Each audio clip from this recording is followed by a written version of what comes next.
बिस्मिल्लाहिर्रहमानिर्रहीम। रब्बे ज़िदनी इल्मा।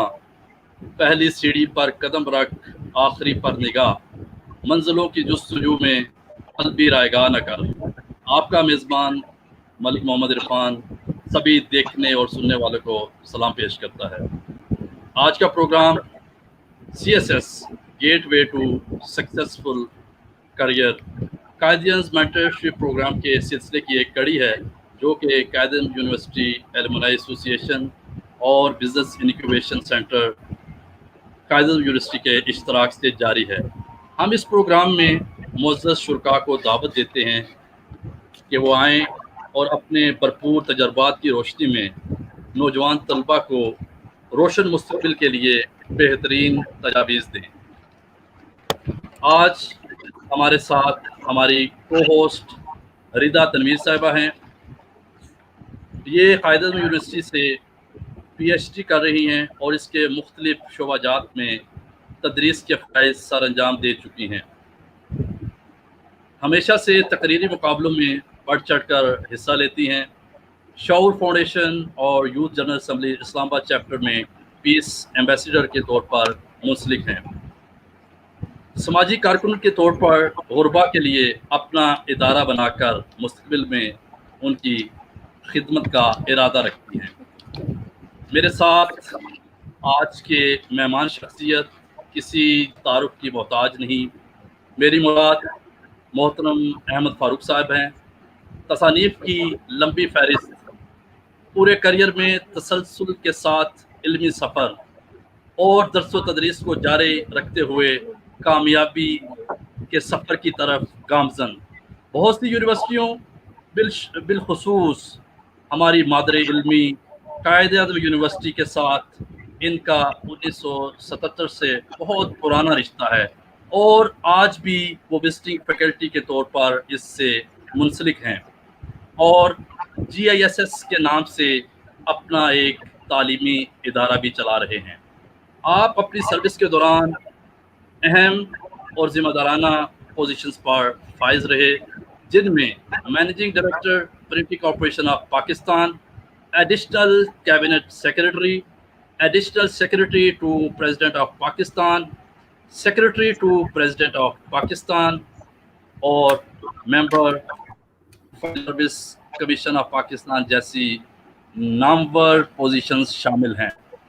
यही वो पोजीशंस हैं, वही ख्वाब है जो कि एक सिविल सर्विस में किसी भी एस्पिरेंट, किसी भी तालिब इल्म का एक ख्वाब होता है और उसकी भरपूर ख्वाहिश होती है कि कल को आगे चलकर इन्हीं पोजीशंस पर फाइज हों और मुल्क पाकिस्तान की बेहतर से बेहतर तरीके से खिदमत करे।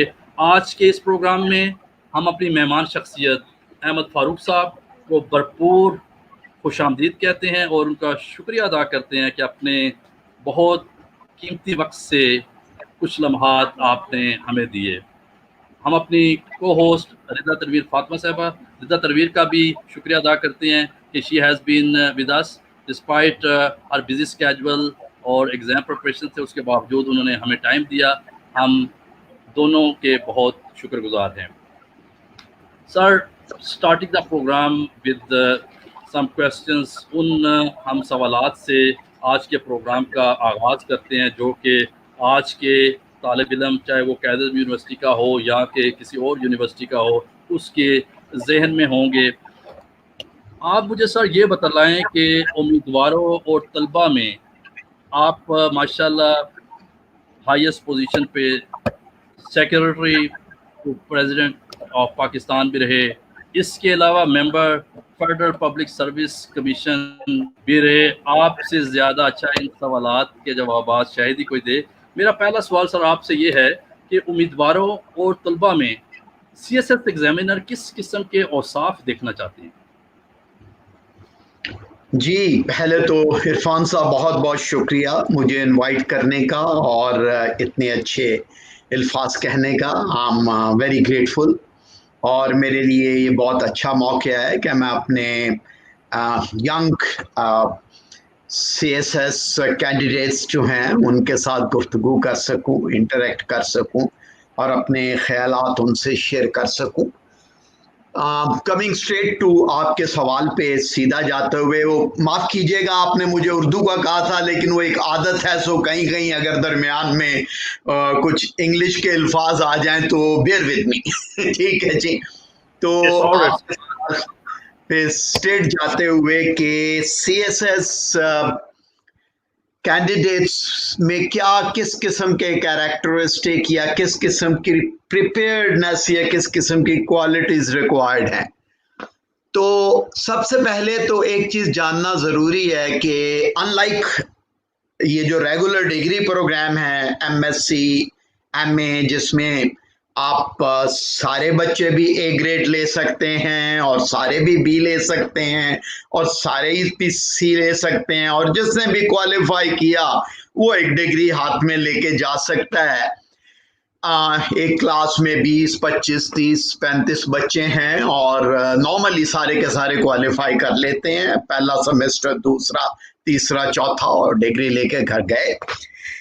CSS एक कॉम्पिटिटिव एग्जाम है। इसमें आप compete कर रहे हैं इस वक्त 20 से 25 हजार बच्चों के साथ पूरे मुल्क में, और आपकी असेसमेंट जो है वो कंपैरेटिव बेसिस पे हो रही है। सो आपसे अगर 100 बेहतर है तो वो आपसे ऊपर उनकी मार्किंग आएगी, और आप डाउनवर्ड जाते जाएंगे या अपवर्ड आते जाएंगे on the basis of your performance, on the basis of your performance. और यहाँ पर सबने क्वालिफाई नहीं करना, यहाँ पर सब 30 बच्चों ने यूनिवर्सिटी की डिग्री लेके नहीं जाना। तो साल के बाद आपकी 200, 250, 250 सीट्स होंगी, और डिपेंडिंग अपॉन योर कोटा आपको उनमें से, अगर आप उनमें से अपने कोटा के मुताबिक उन 150, 200, 250 में आ गए, आपको जॉब मिल जाएगी। अदरवाइज आपने क्वालिफाई भी किया हुआ है तो आप यू डोंट गेट एनीथिंग, आपको कुछ नहीं मिलता अगर आप मेरिट पे नहीं आए। सो पंजाब फॉर एग्जाम्पल, अगर 200 बच्चों ने क्वालिफाई किया है, वाइवा, रिटन, सारा कुछ, 50% पोजीशंस मिलनी है पंजाब को। अगर 200 सीट्स हैं तो 100 को मिलेंगी, बाकी 100 दोबारा से तैयारी करेंगे। सो कॉम्पिटिटिव एंड कंपैरेटिव असेसमेंट। जनाब, मैं मजीद एक्सप्लेन कर सकता हूँ, लेकिन आप पूछिए जी। जी बहुत शुक्रिया सर। सर एक और सवाल जो CSS के नौजवानों के दरमियान में बहुत ज़्यादा फ्लोट करता है वो ये है कि आपके ख्याल में जो लोग हैं उन्हें CSS की तरफ जाना क्यों ज़रूरी है, मतलब करना क्यों ज़रूरी है? जी मुझे अगर अपना कैरियर दोबारा बनाना पड़े, और सारी जिंदगी गुजार दी अभी, तो ऑनेस्टली इससे बेहतर पाकिस्तान में तो कोई कैरियर नहीं है। इससे बेहतर पाकिस्तान में कोई कैरियर नहीं है। आज से 15-20 साल पहले 90s में, बिगिनिंग ऑफ 2000 में आपको 2 एडिशनल अट्रैक्शंस नजर आती थी from job point of view. Corporate sector expand कर रहा था।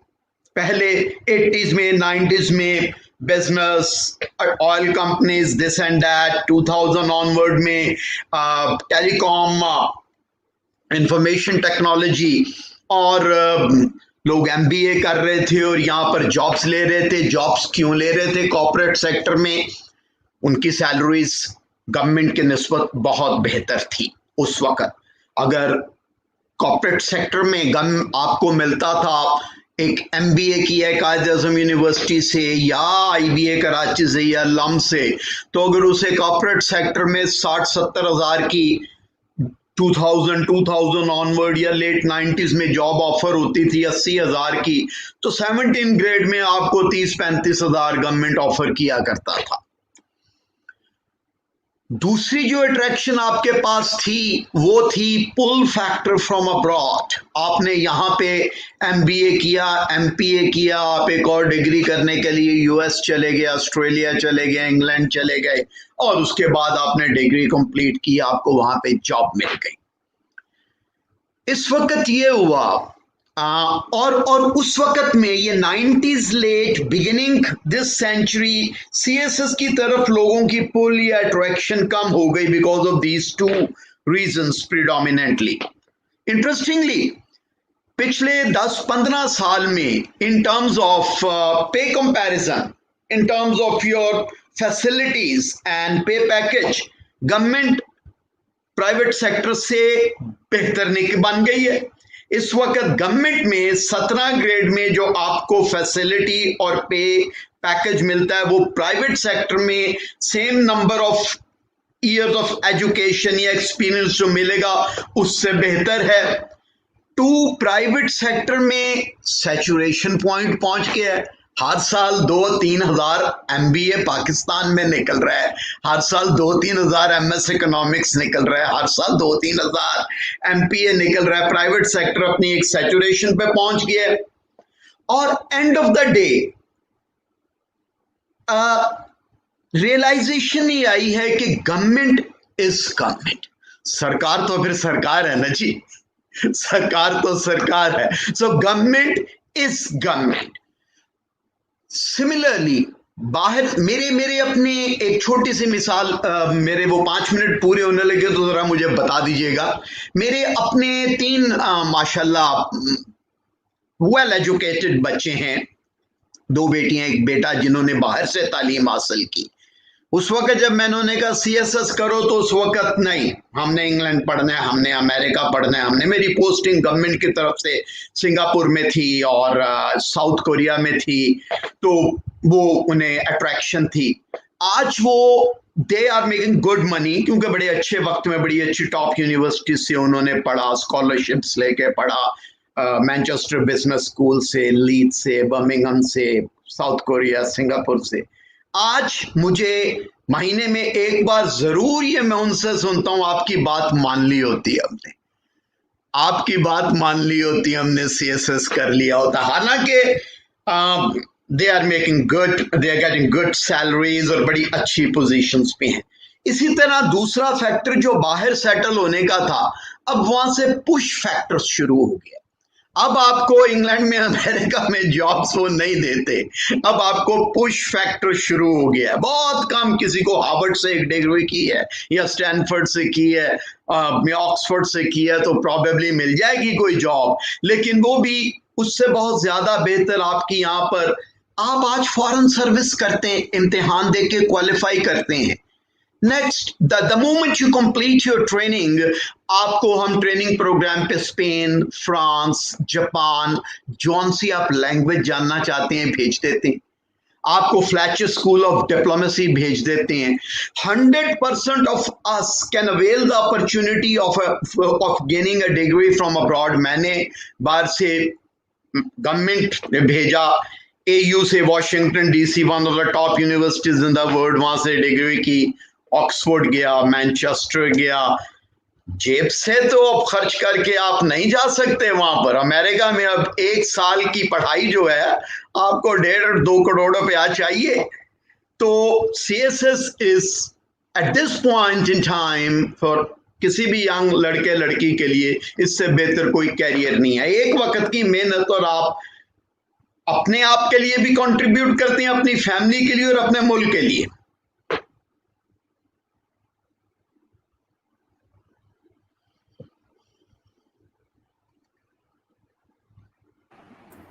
जी शुक्रिया। Thank you very much sir. आपके लिए ख़ास तौर पर कमेंट है कि eminently right person for guiding the CSS aspirants. तो it's our player again that the right person is at right time to guide the students who wish to have their career after passing CSS। Sir मेरा आपसे next question है, हमने Urdu mode क्योंकि ज़्यादा use करना है, कोशिश करेंगे अंग्रेज़ी यूज़ हो तो कम से कम इस्तेमाल हो। सर क्या ये तासुर दुरुस्त है कि कुछ मज़ामीन जो हैं उनको अगर ऑप्ट किया जाए तो तलबा की कामयाबी के इम्कानात ज़्यादा रोशन हो जाते हैं? ये तासुर किस हद तक ठीक है? ये सवाल मुझसे ऑलमोस्ट रोज पूछा जाता है और मैं एंजॉय करता हूँ इसका जवाब देते हुए। I really enjoy.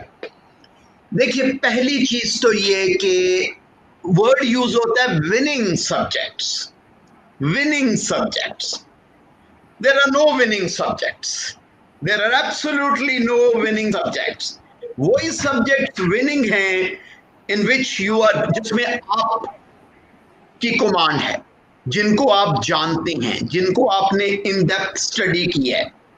लेकिन ये कहने के बावजूद, हैविंग सेड दैट, मैं ऐड ये करूंगा कि कोई भी स्टूडेंट जिस वक्त एस्पिरेंट कैंडिडेट सीएसएस के सब्जेक्ट सिलेक्शन कर रहा है, तो उसे 2-3 चीजें ज़हन में रखनी चाहिए। पहली चीज कि कंपल्सरी तो उसने करने ही करने हैं 600 नंबर के, ठीक है जी, वो तो हर एक ने करने हैं 600 नंबर के कंपल्सरी। अब रह गए 600 मार्क्स फॉर ऑप्शनल। आप वो सब्जेक्ट सिलेक्ट करें जिनमें पहले तो आपकी कुछ बैकग्राउंड है, अगर नहीं है कोई बात नहीं है। बोथ वेज वो सब्जेक्ट के लिए आप जाएं जो एक दूसरे को रीइंफोर्स करते हैं और आपके कंपल्सरी सब्जेक्ट्स को रीइंफोर्स करते हैं। For example IR, international relations, अभी काफी पॉपुलर हो गया है, और रिजा आईआर में पढ़ती हैं और पढ़ा रही हैं माशाल्लाह। आईआर एक ऐसा सब्जेक्ट है जो आपके तकरीबन हर सब्जेक्ट में कंट्रीब्यूट करता है, स्ट्रेंथन करता है। आप करंट अफेयर्स आपका कंपल्सरी है, जो भी आज का इश्यू है करंट अफेयर का, any issue, name an issue, कोई इश्यू आप ले लें, उसकी बैकग्राउंड आईआर में मौजूद है।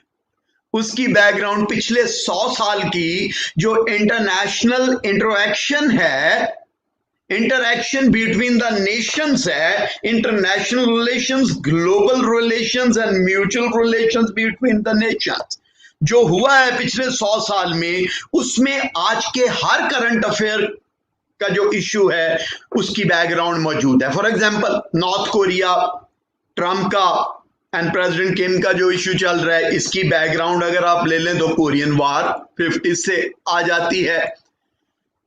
मिडल ईस्ट में सीरिया में जो इश्यू चल रहा है, इसकी आप बैकग्राउंड ले लें तो बैल्फोर डिक्लेरेशन से लेके और 48 वॉर से लेके और 67 वॉर से लेके 73 वॉर तक आ जाती है। आप क्लाइमेट इश्यू जो है, इसकी आप बैकग्राउंड देख लीजिए तो आपको मॉन्ट्रियल प्रोटोकॉल और Kyoto protocol and this and that is. आज क्या इस वक्त पूरा मुल्क परेशान है कोविड-19 के लिए। कोविड-19 की बैकग्राउंड भी आपको आईआर में स्पेनिश फ्लू में मिलती है, राइट। और बड़ी इंटरेस्टिंग चीज कि स्पेनिश फ्लू, मैं ये सबको बताता हूं, इसलिए स्पेनिश फ्लू नहीं है कि वहां से स्टार्ट हुआ, नहीं, उस वक्त वर्ल्ड वॉर चल रही थी, फर्स्ट वर्ल्ड वॉर, और स्पेन न्यूट्रल कंट्री था, और सिर्फ स्पेन ही मीडिया पे, प्रिंट मीडिया ही था उस वक्त, ये खबर दे सकता था कि दुनिया में ये फ्लू फैल गया है, तो उसका नाम स्पेनिश फ्लू पड़ गया। सो आईआर आपको करंट अफेयर्स में मदद करेगा, पाकिस्तान अफेयर्स में मदद करेगा। आईआर के नेसेसरी टॉपिक्स हैं नेटो, सीटो, सेंटो, ठीक है जी। आईआर के नेसेसरी टॉपिक्स हैं आसियान, आईआर के cold war, Pakistan has been a partner in cold war, correct, Pakistan joint SEATO and CENTO, and Pakistan played a very important role in cold war को खत्म करने में। सॉरी, मैं फिर इंग्लिश में आ जाता हूं। अफगानिस्तान में ही was proved to be the quagmire for Soviets, और उसके बाद से खत्म हुई कोल्ड वॉर। तो आपको वो सब्जेक्ट्स लेने हैं जो एक दूसरे को रीइंफोर्स करें। एक चीज और, अगर मेरा टाइम कम भी हो रहा है तो मुझे ऐड करने दें। एक चीज का ख्याल रखिए कि अब हमारे वाला दौर नहीं रहा कि 1000, 1200, 1500 बच्चा सीएसएस देता था। अब 25,000 बच्चा सीएसएस देता है, अब 30,000 बच्चा सीएसएस देता है। और हमारे वाला इरफान साहब दौर भी नहीं रहा कि जब मैं और मेरे साथी जमशेद इफ्तिखार कायद-ए-आज़म यूनिवर्सिटी से हारून और शफकत नगमी और मरहूमा वक़ार, हम एक शहर से, लाहौर से इस्लामाबाद और इस्लामाबाद से लाहौर एक किताब के लिए आए, एक टॉपिक की तैयारी के लिए जाया करते थे। अब तो आप क्लिक करते हैं और सारा कुछ आ जाता है। सो इस जगह पे जब 25,000 से आपने कम्पीट करना है तो यहाँ पर घर पे बैठ के आप काम नहीं कर सकते, क्योंकि घर पे सारे 25,000 को वो अवेलेबल है, मौजूद है। यहाँ पर आपको गाइडेड प्रेपरेशन की जरूरत है, ठीक है जी। और इस तरह की गाइडेड प्रेपरेशन की जरूरत है जिसमें आपको सब्जेक्ट में भी गाइडेंस दी जाए और ये भी बताया जाए कि किस तरह से ये एक दूसरे को रीइंफोर्स कर रहे हैं। आई कैन गो, मैं मतलब इस चीज पे टॉपिक पे 1 घंटा 4 घंटे बात कर सकता हूँ, लेकिन वो आपने फरमाया था 5 मिनट एक जवाब होना चाहिए। सो बहुत शुक्रिया सर, आपकी गुफ्तगू सुन के तो मेरे मज़ामीन जो हैं उनका भी वो पास्ट एक्सपीरियंसेस सारे रिवाइज हो रहे हैं और काफ़ी मज़ा आ रहा है सुन के जो भी टॉपिक्स आप बात कर रहे हैं, cold war and all the pacts and all etcetera. अच्छा सर, एक और सवाल आपसे जो मैं पूछना चाहूँगी वो ये है कि अक्सर नौजवान ये बात जानना चाहते हैं, आई एम श्योर कि सिंस आपने जब CSS का इम्तिहान दिया होगा उस टाइम तो ये इतना फेमस नहीं होगा, पर आजकल ये बड़ा ट्रेंड चल रहा है कि एकेडमी जाने से आपके नंबर ज़्यादा आते हैं। तो क्या ये बात दुरुस्त है कि एकेडमी ज्वाइन करने से नंबर ज्यादा आने के इम्कानात बढ़ जाते हैं? देखिए जी, इसमें 2 एस्पेक्ट्स हैं। एक तो ये कि academy it's not the gun, it's the man behind the gun, right. उस एकेडमी में फैकल्टी कौन है, पहली चीज तो ये कि उस एकेडमी में फैकल्टी कौन है, दैट्स वेरी वेरी इंपॉर्टेंट। जैसे मसलन मेरे पास आईआर डॉक्टर रिफत हुसैन पढ़ा रहे हैं। अब डॉक्टर रिफत हुसैन से बेहतर पाकिस्तान में तो शायद आईआर कोई नहीं पढ़ा सकता। मेरे पास जेंडर स्टडीज में डॉक्टर फरजाना बारी पढ़ा रही हैं जिन्होंने जेंडर स्टडीज इंट्रोड्यूस करवाया है। मेरे पास एंथ्रोपोलॉजी तारक महमूद पढ़ा रहे हैं जिन्होंने 32 साल आपकी यूनिवर्सिटी में एंथ्रोपोलॉजी पढ़ाई है, पहले लोगों में से तो जो बाहर से डिग्री करके। और कुछ थोड़ा बहुत मैं भी कमजोर सा कंट्रीब्यूट कर देता हूं कोई 1-2 सब्जेक्ट्स में, जैसे यूरोपियन हिस्ट्री या कुछ 1-2 और हो गए।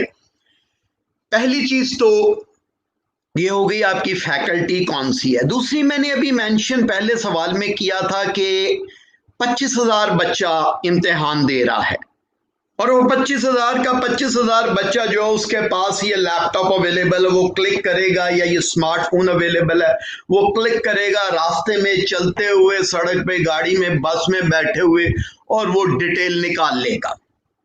अब महाजन की किताब या A, B या C की किताब जो मार्केट में एक अवेलेबल है, आपने एक लेके पढ़ ली तो सबने पढ़ ली, सब 25,000 ने या 20,000 ने या 18,000 ने जिसने वो सब्जेक्ट दिए या 15,000 ने पढ़ ली। तो ये तो कंपैरेटिव असेसमेंट है, इसमें तो ये तो काम नहीं बनेगा। उनमें से कोई ऐसे होंगे जिनकी लैंग्वेज जो है वो बहुत ज्यादा आपसे बेहतर होगी, उसकी स्किल्स ऑफ प्रेजेंटेशन, उसका नैरेटिव आपसे बहुत ज्यादा होगा, उसका डिस्क्रिप्टिव जो है प्रेजेंटेशन आपसे बेहतर होगी, उसकी एनालिसिस आपसे बेहतर होगी। उसमें बैठे होंगे आईआर में आपके स्टूडेंट भी और आप भी बैठी होंगी, लंदन यूनिवर्सिटी से भी आईआर करके आके कोई बैठा होगा। तो वो सबने वो किताब पढ़ ली और इम्तिहान दे दिया तो नहीं, ये काम नहीं चलेगा, सबने पढ़ी। नंबर 2, जब आपने इस पे आए तो मैं अक्सर देखता हूं इस पे तो 50% आपको इंफॉर्मेशन गलत मिलती है अक्सर, ठीक है, जो आप क्लिक करके निकालते हैं। और इवन मेरे पास ये यहां पर इस वक्त कोई 150 के करीब यूरोपियन हिस्ट्री की और इधर कोई 200 आईआर की बुक्स पढ़ी हैं इस कमरे में। वो 150 यूरोपियन हिस्ट्री की किताबें जो हैं उनमें 25 ऑथर एक चीज कह रहे हैं, 25 एक कह रहे हैं, 25 एक कह रहे हैं, 25 एक कह रहे हैं। आपको नहीं पता कि इनमें से कौन ठीक कह रहा है। फॉर एग्जाम्पल, एक फेमस कोट है कि क्वीन गई मार्केट में और उसने देखा लोग भीख मांग रहे हैं, तो उसने कहा ये कौन है? उन्होंने कहा बैगर्स हैं। उसने कहा ये क्यों, क्या कर रहे हैं? They are begging for bread. उन्होंने कहा क्यों? कि इनके पास ब्रेड नहीं है। तो उसने कहा फिर ये केक क्यों नहीं खाते? अगर इनके पास ब्रेड नहीं है तो ये केक क्यों नहीं खा लेते? अब कोई लोग उसे मैरी एंथोनाइट से कहते हैं, कोई लोग विक्टोरिया से कहते हैं, कोई मारिया थेरेसा से कहते हैं। अगर आपकी फैकल्टी ठीक है उस एकेडमी में, तो वो आपको बता सकेगा कि ये किसकी कोट है।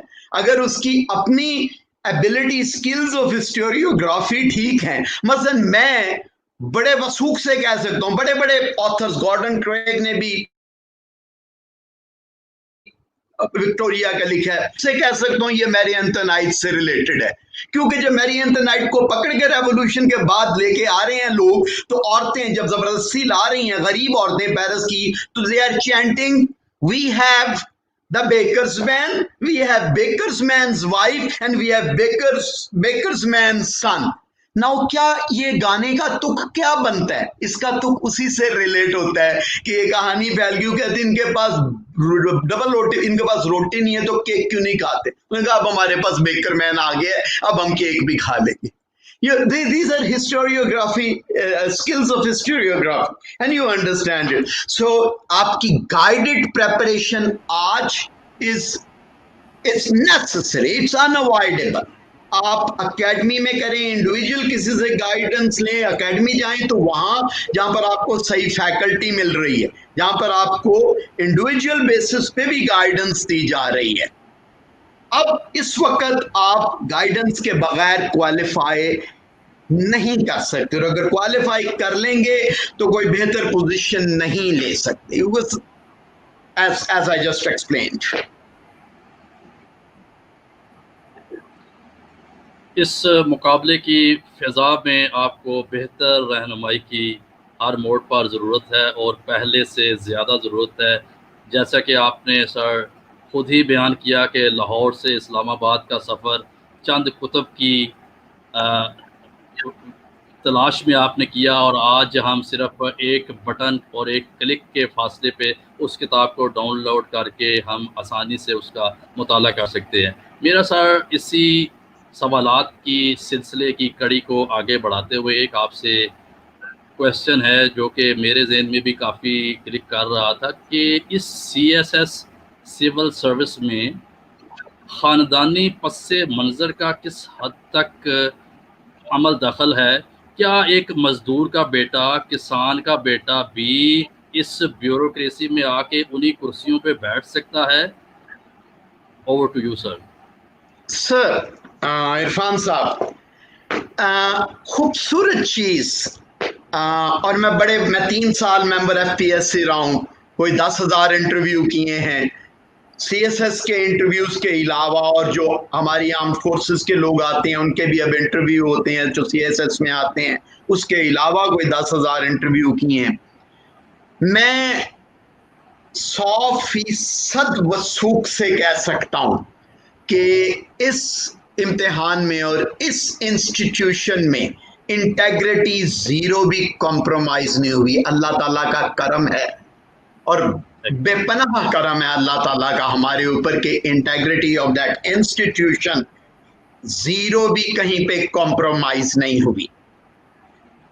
हमें सब, हम 2 साथी, 11 मेंबर प्लस चेयरमैन, वो भी एक साथी हमारे होते हैं, हम एक दूसरे से कभी ये भी नहीं कहते कि ये जो आदमी आ रहा है या ये जो बच्चा आ रहा है, ये जो बच्ची आ रही है, इससे मेरा कोई रिश्ता और ताल्लुक है। और अगर कोई इस तरह का रिश्ता या ताल्लुक हो तो ये एक अनसेड, अनरिटन रूल है कि वो मेंबर खुद उठ जाता है उस पैनल में से, उस जगह से वो उसका इंटरव्यू नहीं करता। सब के सब ये फेडरल सेक्रेटरीज होते हैं, एक जनरल होते हैं, उनमें एक सुपीरियर जुडिशरी, सुप्रीम कोर्ट या हाई कोर्ट के जज होते हैं जिन्होंने अपनी जिंदगी गुजार ली होती है, और FPSC में उन्हीं को ही भेजती हैं जिनका इम्पेकेबल कैरियर रहा हो, जिस पे कोई दाग नहीं हो। तो अब इस लेवल पे आके कोई अपने पे दाग नहीं लगवाना चाहता। 1 2 FPSC के मेंबर को एक बार जब अपॉइंट कर दिया जाए तो 3 साल तक उसे फिर हटा नहीं सकती government, according to the rule, according to the constitutional amendment, right? हटा नहीं सकती गवर्नमेंट, और 3 साल के बाद उसे एक दिन भी ज्यादा दे नहीं सकती गवर्नमेंट, और ना कोई गवर्नमेंट की वो जॉब कर सकता है। सो दो ही एलिमेंट होते हैं इंसान को कॉम्प्रोमाइज करने के, या थ्रेट या टेम्पटेशन। थ्रेट और थ्रेट कि मुझे हटा देंगे, मैंने बात ना मानी तो आपको तो नहीं हटा सकते। वो जिस दिन आपने ओथ ले ली, आपने ले ली ओथ, अब नहीं हटा सकते। अब ये सिर्फ सुप्रीम जुडिशियल काउंसिल हटा सकती है सिर्फ, which means Chief Justice of Pakistan, Chief Justices of High Court and all that। 10-12 supreme judicial council सिर्फ हटा सकती है, और मेजर कोई इश्यू हो तो। और आपको ज्यादा एक दिन की भी नौकरी सरकार की दे नहीं सकते, ना प्राइम मिनिस्टर साहब ना प्रेसिडेंट।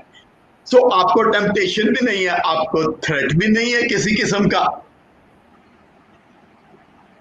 अब आपके सवाल का एग्जैक्ट जवाब कि क्या खानदान, आपकी बैकग्राउंड मैटर करती है? आपकी बैकग्राउंड इस तरह से मैटर करती है कि रिदा साहिबा हर 10वें दिन जवेद हुसैन साहब को मिलती हैं, गुफ्तगू होती है, इन्हें कोई जिक्र वो कोरिया का कर देते हैं, ईरान का कर देते हैं, ऑटोमेटिकली इनका नॉलेज, इनकी अंडरस्टैंडिंग गपशप में बढ़ती जाती है, गपशप में बढ़ती जाती है। काजन यूनिवर्सिटी, हमें भी अपना दौर याद है, आप स्ट्रीम के किनारे उस वक्त तो बड़ी क्वाइट होती थी, बैठते थे, गुफ्तगू ही कोल्ड वॉर की हो रही होती थी। वो मस्जिद के खोखे पे हमने, शफकत नगमी, हमने ये जो डिशें हैं ना, Korean missile crisis, Vietnam crisis, ये हमने ये नाम इंट्रोड्यूस करवाए थे।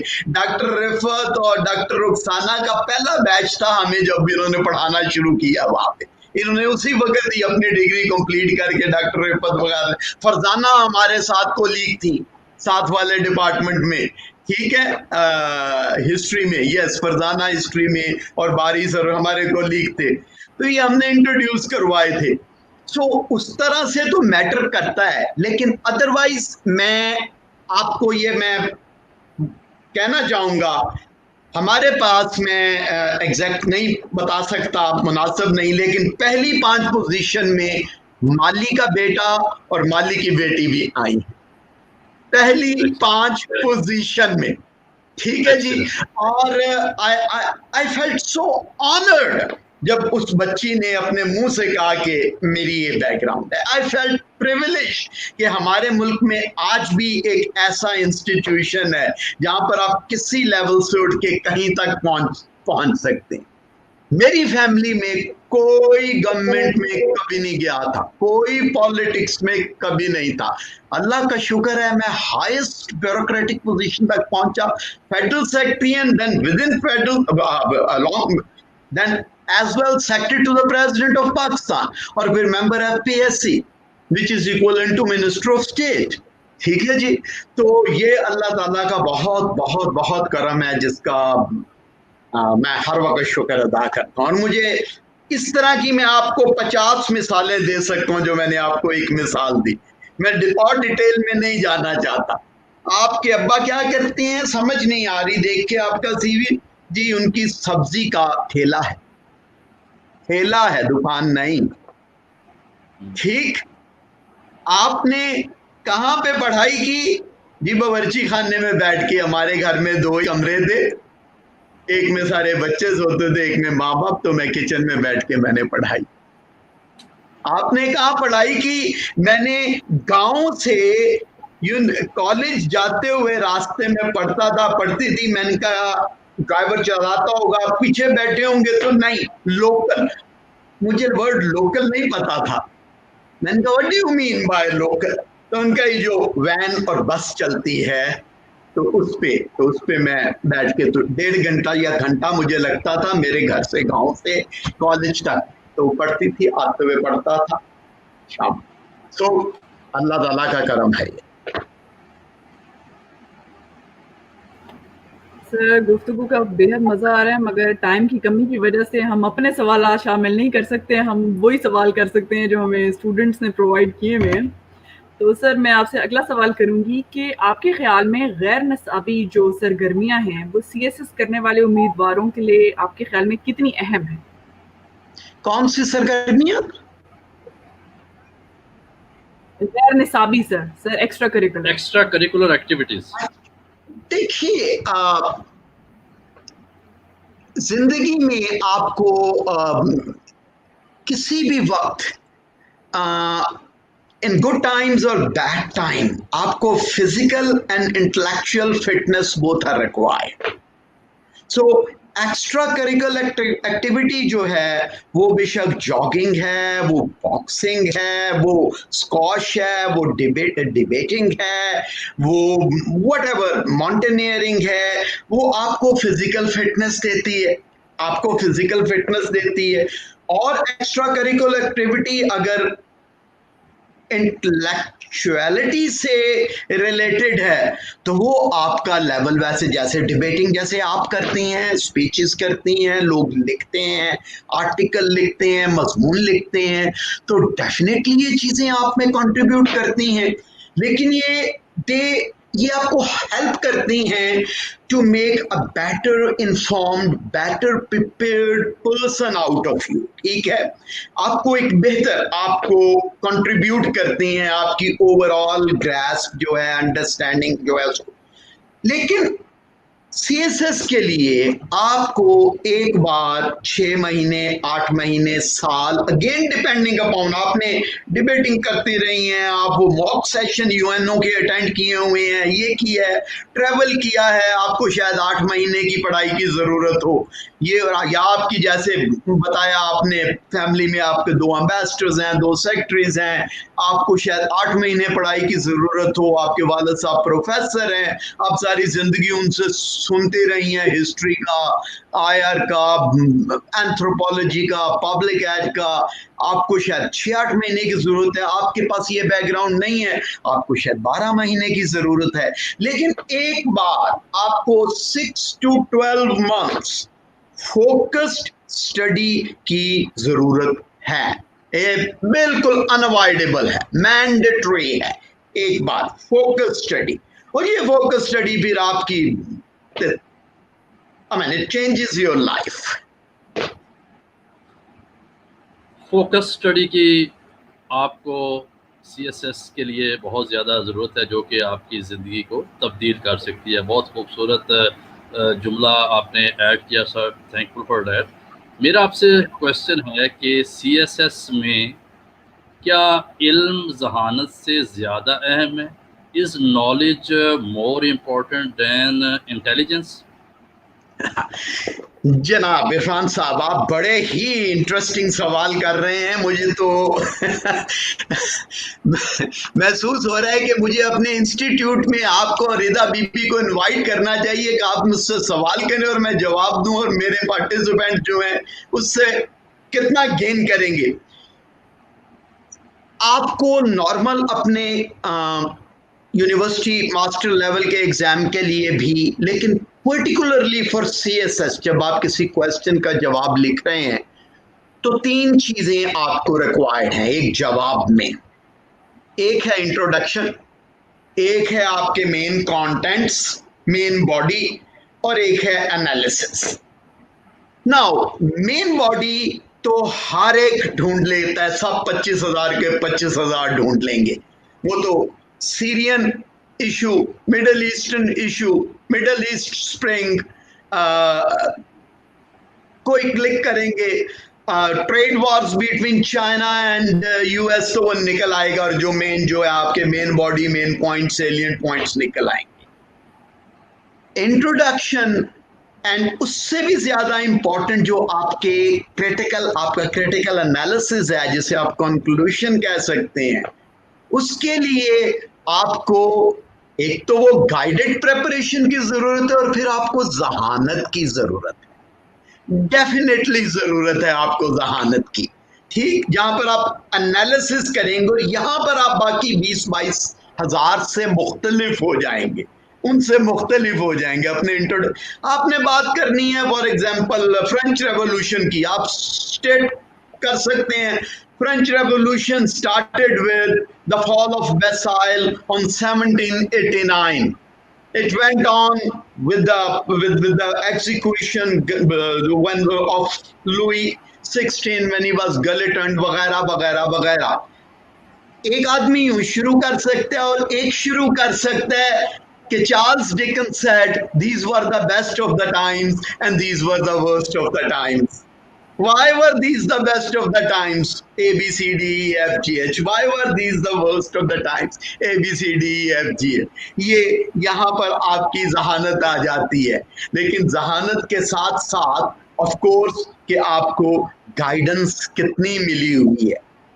दूसरा पॉइंट जहां पर आपकी इंटेलिजेंस काम करती है, सीएसएस के पेपर में आपसे मैं लोगों को कहता हूं 3 चीजें हैं। जिस तरह कोई भी इल्म हासिल करने के लिए, स्टडी के लिए 3 चीजें हैं। आप क्वेश्चंस प्रिपेयर करते हैं, Vietnam war, why did it start, when did it start, what happened, Korean war, independence of India and Pakistan, formation of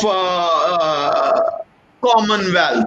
simple एक सवाल आप करते हैं, contribution of sir Syed towards educational development in Pakistan.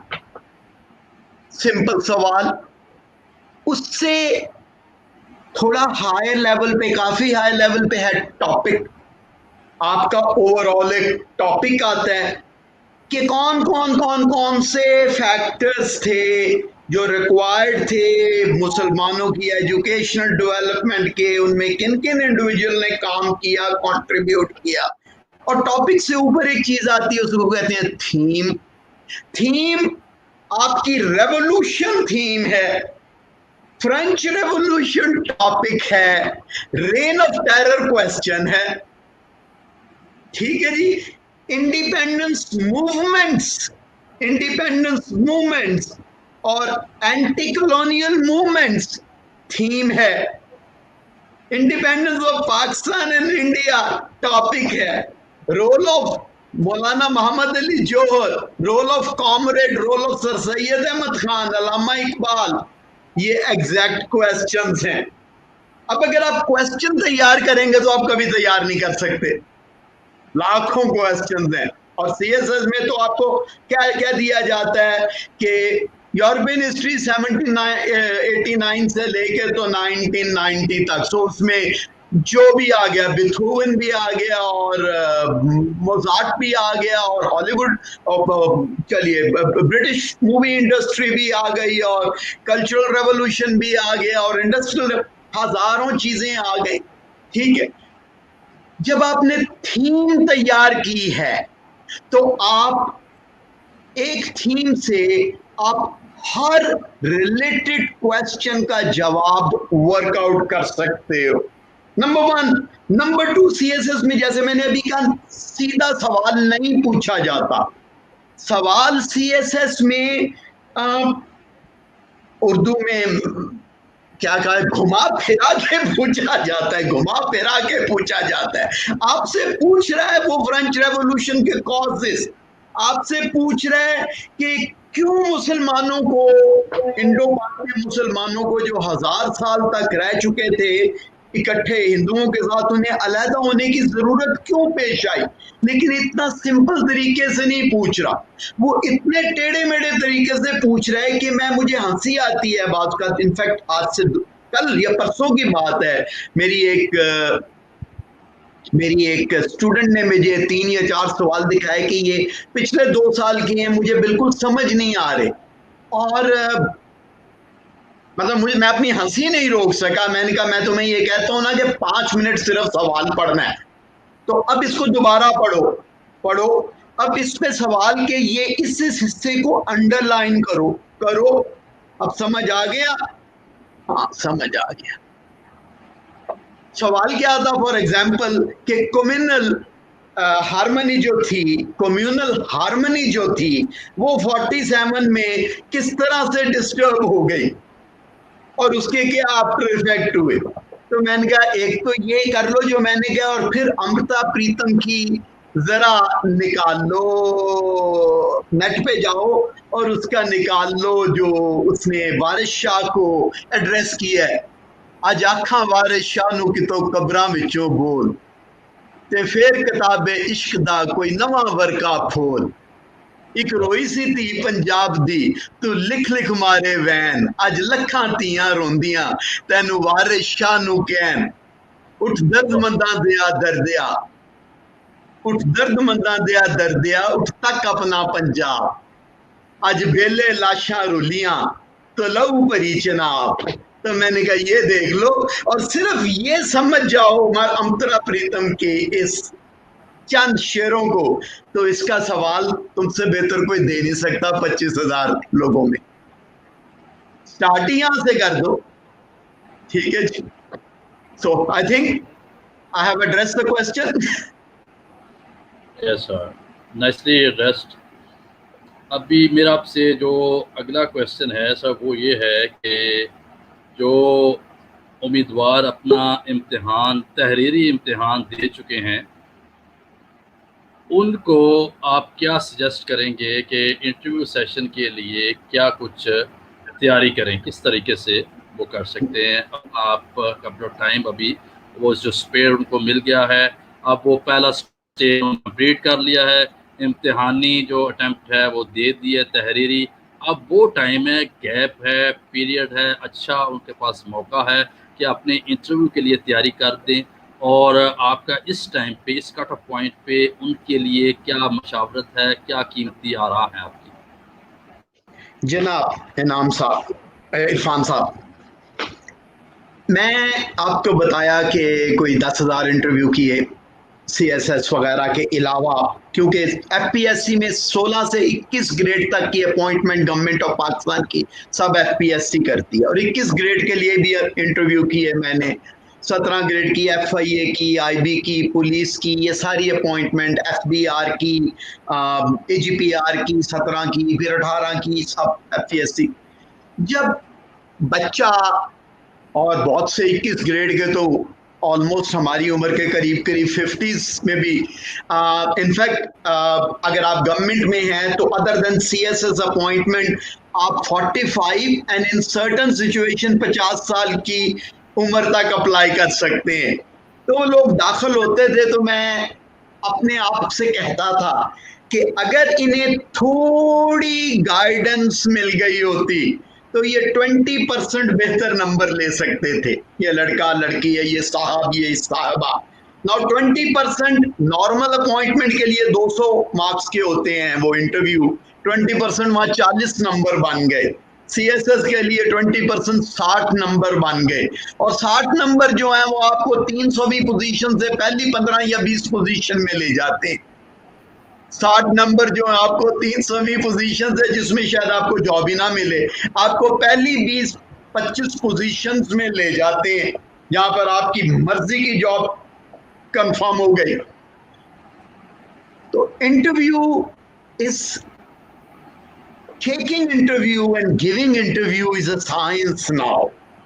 आप ये ना भूलें कि आपके सामने जो मेंबर्स बैठे हैं FPSC के, CSS के लिए तो 5 का, कभी कभार 4 का, लेकिन ज्यादातर 5 मेंबर्स का पैनल है, और बाकी जॉब्स के लिए 2, और अगर 20 और 21 की जॉब है तो 3 मेंबर्स का पैनल है। ये वो लोग हैं जिन्होंने अपने 35 साल गुजार दिए हैं गवर्नमेंट की हर पोजीशन पे, और फेडरल सेक्रेटरी रिटायर हुए हैं। ये सारे के सारे ऑलमोस्ट फॉरेन डिग्रीज होल्ड करते हैं, ये सारे के सारे हर वक्त इनकी किताब हाथ में और पढ़े हैं। तो अगर आप उनके सवालों का जवाब के लिए प्रिपेयर होके आएंगे तो यकीन रखिए कि आप प्रिपेयर नहीं हो सकते। वो 5 हैं और आपसे बहुत ज्यादा सीनियर हैं, आप उनके सवालों के लिए प्रिपेयर नहीं हो सकते। सो आपने इसका आपने सवाल उनको देने हैं कि आपसे वो सवाल करें जो आप, जिसका आप जवाब दे सकते हैं।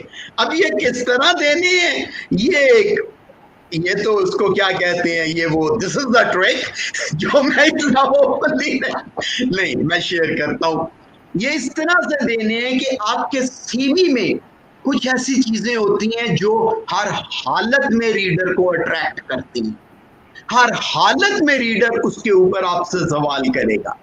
आपकी बैकग्राउंड में, आपकी तालीम में कुछ ऐसी चीजें होती हैं जो हर हालत में अट्रैक्ट करती हैं।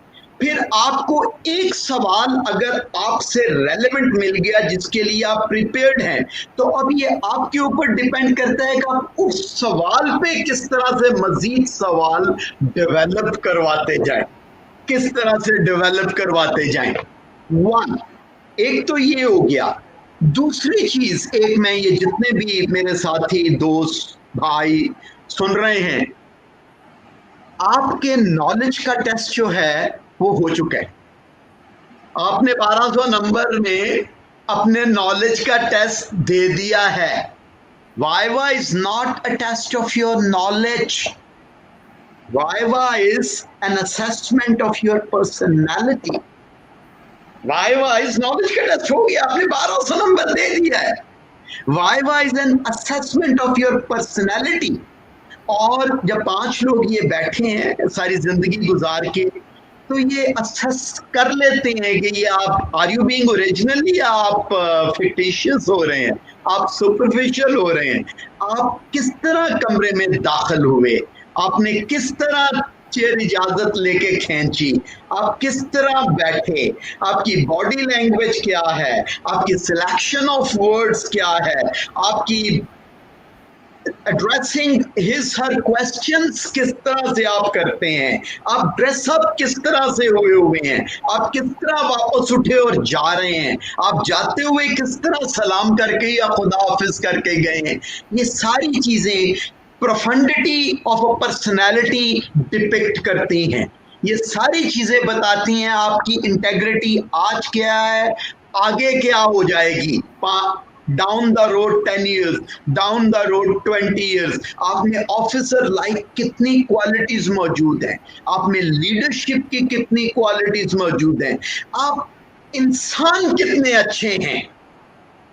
ये वो चीजें हैं जो वाइवा में मेनली प्रिडोमिनेंटली ऑब्जर्व की जाती हैं। और इसकी मैंने आपको बताया कि मैं सोचता था अगर इसको थोड़ी सी गाइडेंस होती तो ये 20% नंबर ज्यादा देता, 20%, and that makes all the difference.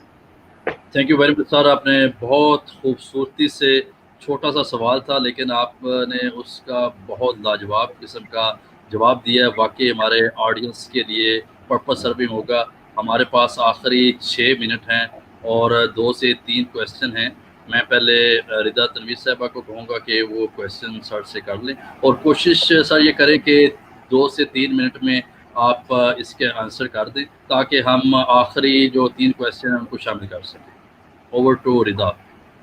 Ji sir, आपकी बात बहुत ही मज़ेदार थी कि हमेशा जवाब आप कोशिश करें, आप सवाल अपने जैसे कहते हैं ना पूछने वाले को खुद दें।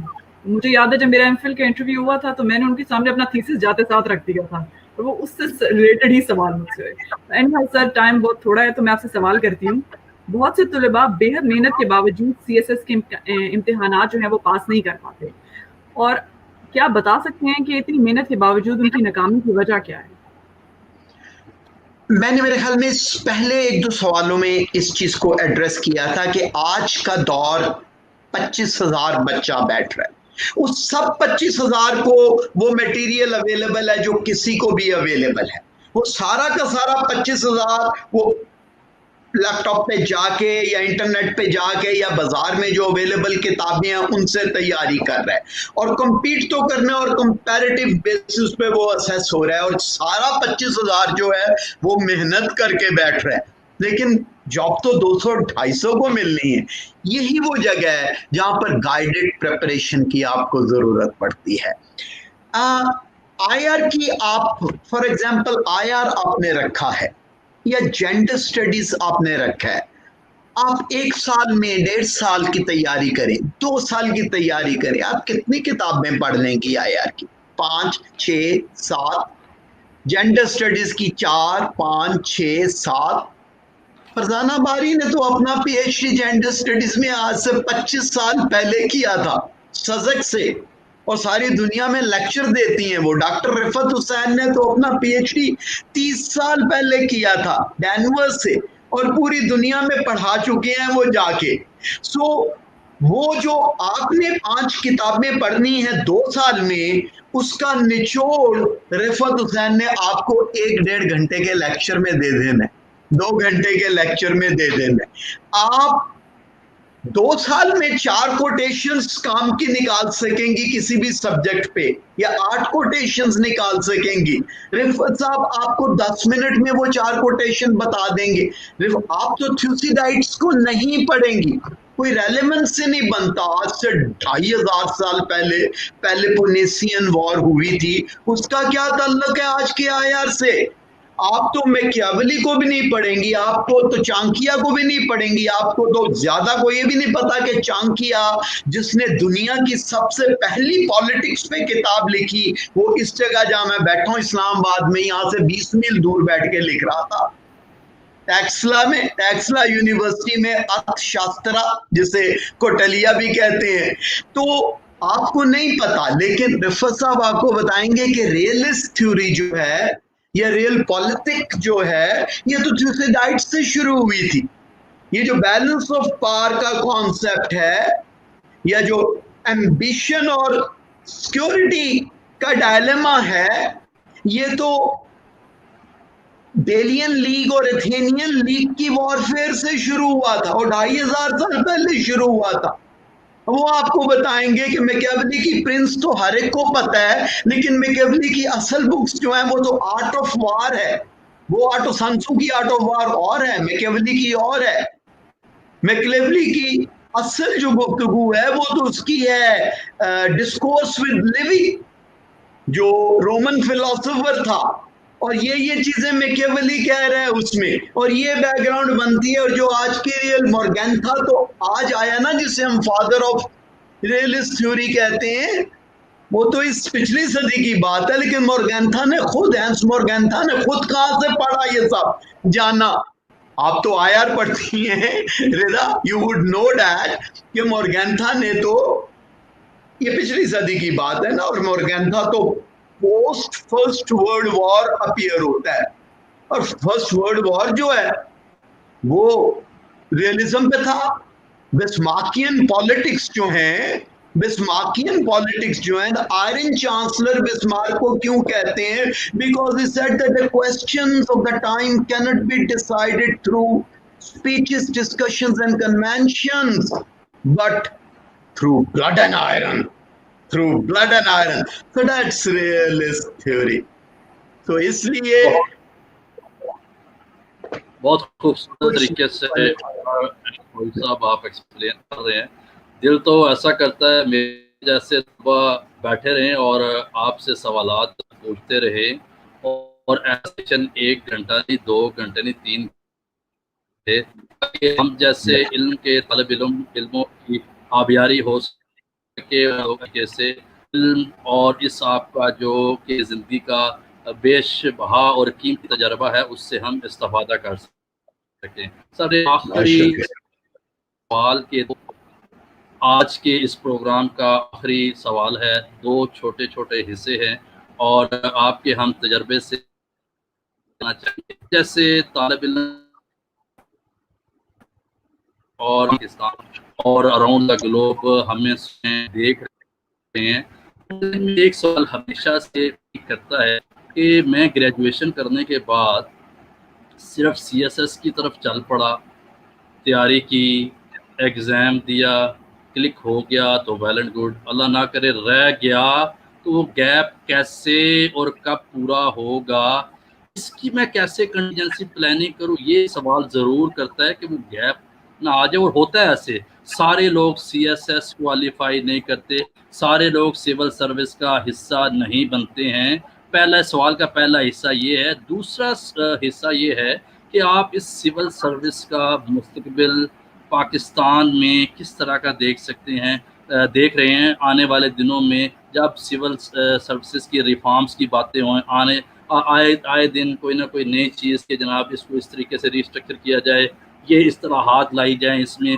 इन सब चीज़ों की रोशनी में, क्योंकि मेरे सवालात छोटे छोटे हैं, जवाबात बहुत लंबे होंगे, आपसे गुजारिश है कि we are also running short of time पूरा हो गया है। आप इंतहाई इख्तिसार के साथ क्वेश्चन, आखिरी क्वेश्चन का ए और बी 2 लाइनों में अगर जवाब दे सके तो बहुत जी इनाम साहब, पहली चीज तो ये कि मेरा ये टाइम, मेरा गैप किस तरह से पूरा होगा। मेरे पास जब बच्चे पढ़ने आते हैं, पहली चीज तो मैंने कहता हूं कि there is no way you don't qualify.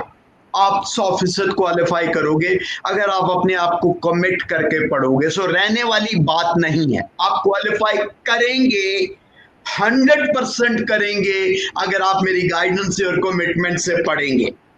पहली चीज मैं ये बताता हूं। दूसरी चीज मैं उन्हें ये कहता हूं कि हो सकता है एक दिन पहले CSS के आप बोले मुझे इम्तिहान नहीं देना, तो जाहिर है फिर अगर आप इम्तिहान ही नहीं देंगे तो क्वालिफाई नहीं करेंगे।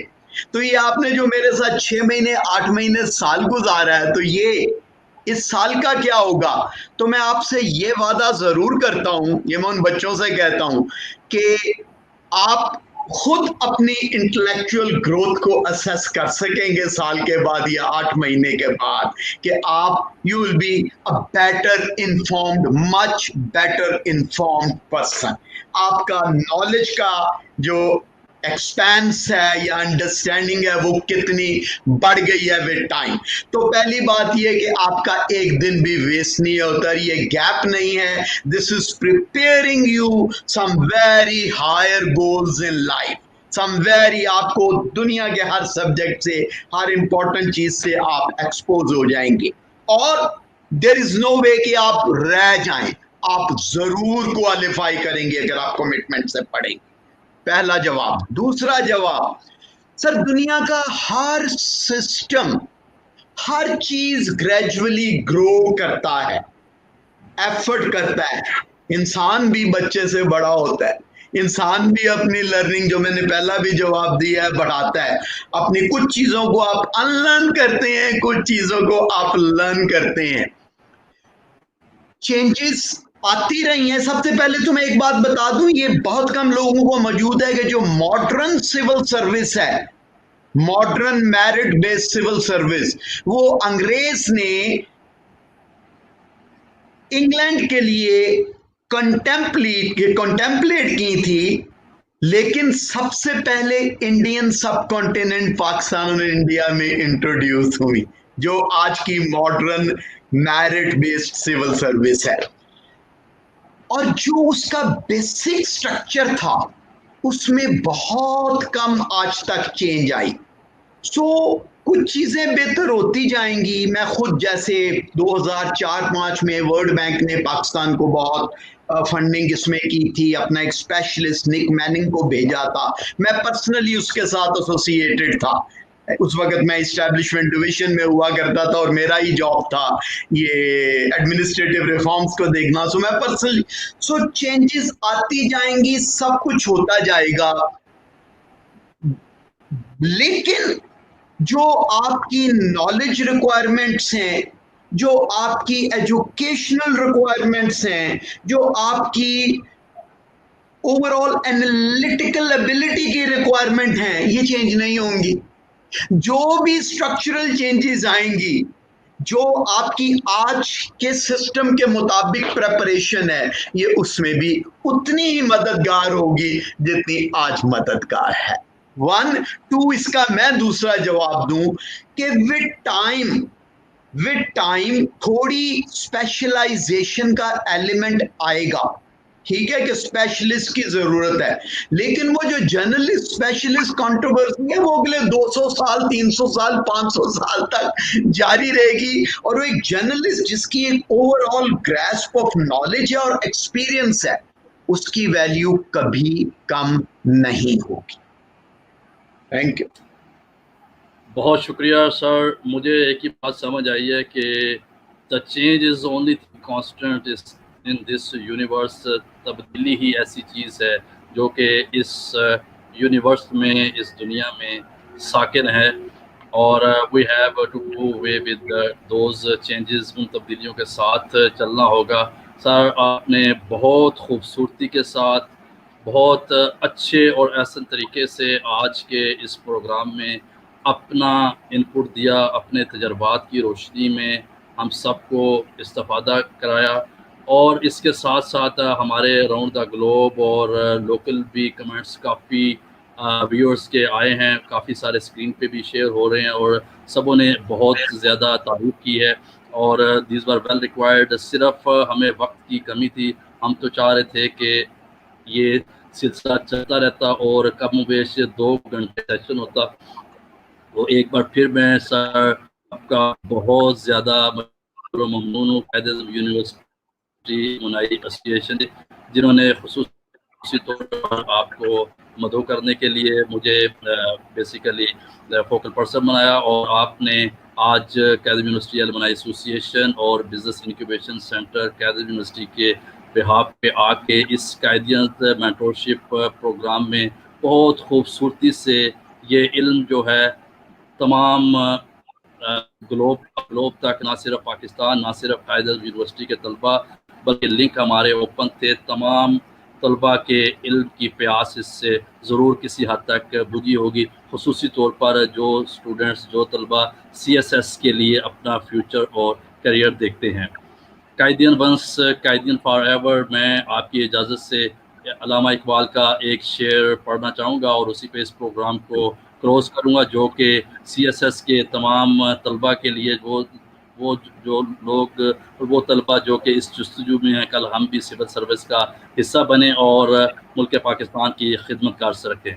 मंजिल से आगे बढ़कर मंजिल तलाश कर, मिल जाए तुझको दरिया तो समंदर तलाश कर, हर शीशा टूट जाता है पत्थर की चोट से, पत्थर ही टूट जाए वो शीशा तलाश कर। इसी शेर के साथ आपकी बहुत सी मोहब्बतों और आपकी चाहतों के साथ और आपका बहुत शुक्रिया, आपने भी अपना खुसूसी वक्त दिया। हम इस प्रोग्राम को क्लोज करते हैं एक नए उन्वान के साथ। हफ्ते वाले दिन 7:30 बजे दोबारा हाजिर होंगे इंशाल्लाह। तब तक के लिए आपके मेज़बान मलिक इरफान अहमद फारूक साहब और हमारी को होस्ट रिदा तनवीर साहिबा को इजाज़त। अस्सलामु अलैकुम। कायदियन वंस, कायदियन फारूक। अस्सलाम वालेकुम, खुदा हाफिज़, शुक्रिया।